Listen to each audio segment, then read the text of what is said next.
I suppose I should start by saying that I used to love campfires. The crackling wood, the dancing flames, the way sparks would spiral up into the night sky like tiny lost stars, all of it. But that was before last October, before I learned that some fires don't want to die and some flames hunger for more than just wood and kindling. It started innocently enough. We had just moved into our new house, a modest two-story colonial with a spacious backyard that backed up against a stretch of woods. The previous owners had left behind a fire pit. Nothing fancy, just a circle of stones with some well-worn logs arranged around it for seating. Perfect for cool autumn evenings. That first night, we decided to break in the fire pit with a bottle of wine and some s'mores. Properly christen our new home. I remember being meticulous about building the fire, carefully arranging the kindling and smaller sticks into a perfect structure before adding the larger logs.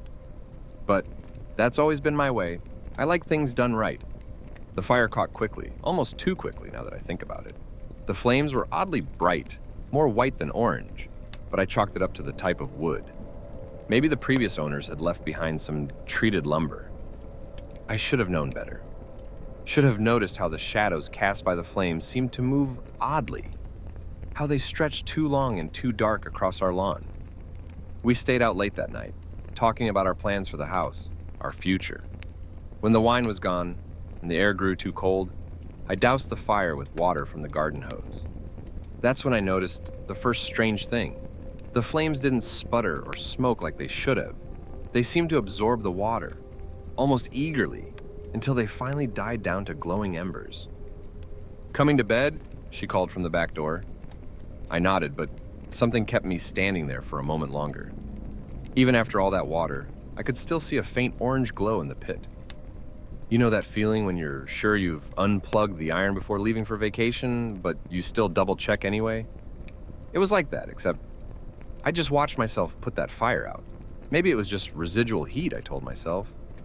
Or maybe I was being paranoid after too much wine. Either way, I forced myself to go inside, though I couldn't shake the nagging feeling that something wasn't quite right. I woke around 3 in the morning to use the bathroom. Through our bedroom window, I could see a faint glow from the backyard. My stomach dropped. Had I been too careless? I must have left some embers burning. I threw on my robe and hurried downstairs, trying not to wake anyone. The embers were still alive, which shouldn't have been possible. They pulsed with an inner light, not growing or spreading, but maintaining a constant, unwavering glow. I grabbed the hose again, but when the water hit them, they didn't dim. They just persisted. And then I heard it, a sound like whispers, barely audible, above the hiss of water on hot coals. That's when the real nightmare began. Over the next few weeks, I tried everything to extinguish that fire. I flooded the pit until the ground turned to mud. The water would eventually evaporate, and the embers would still be there, pulsing. I covered them with dirt. The dirt burned away. I placed a steel plate over the pit. Within days, the metal began to glow red hot, then white hot, until it melted away like ice in summer.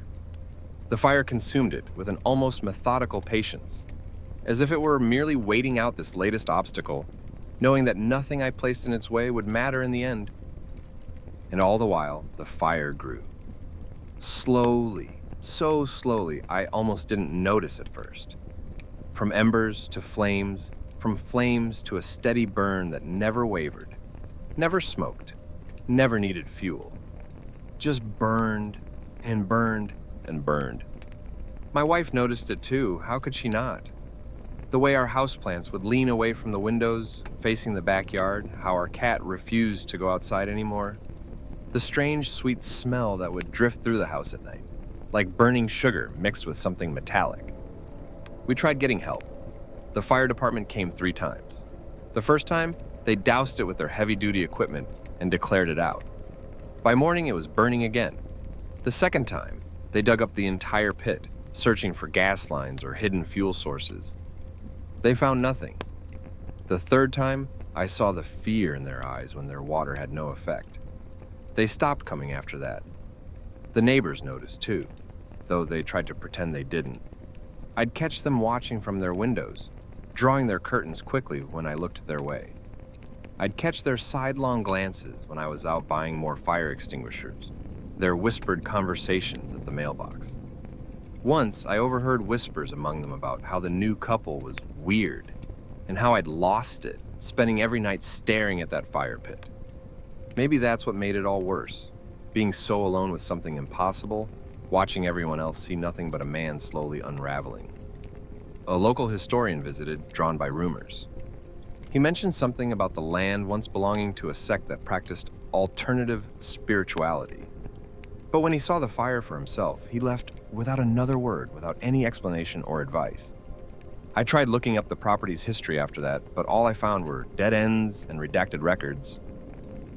And then one day she disappeared. Sarah. Just gone one morning, no note, no goodbye. That's when I realized something terrifying. Why hadn't we both left weeks ago? The fire was clearly dangerous, clearly wrong, and yet we'd stayed. I couldn't leave. Not wouldn't, couldn't. Somewhere between that first night and now, the fire had wrapped invisible chains around me, drawing me out to watch it every evening, pulling me back whenever I tried to drive away. The worst part?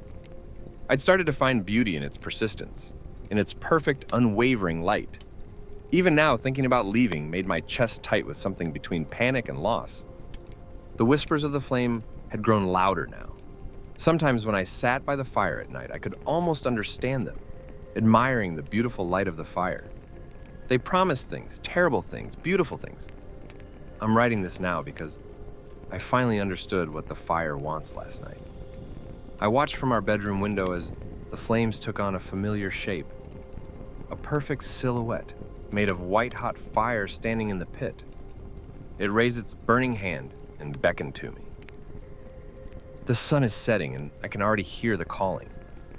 I know I should run, should do something to stop this, but the fire is so beautiful, so perfect, and I'm so cold. If you're reading this, do me a favor. The next time you're sitting around a campfire, listen carefully and see if you hear something in the flames. Maybe they call your name too. Because some fires don't want to die, they want to grow, and they know how to wait.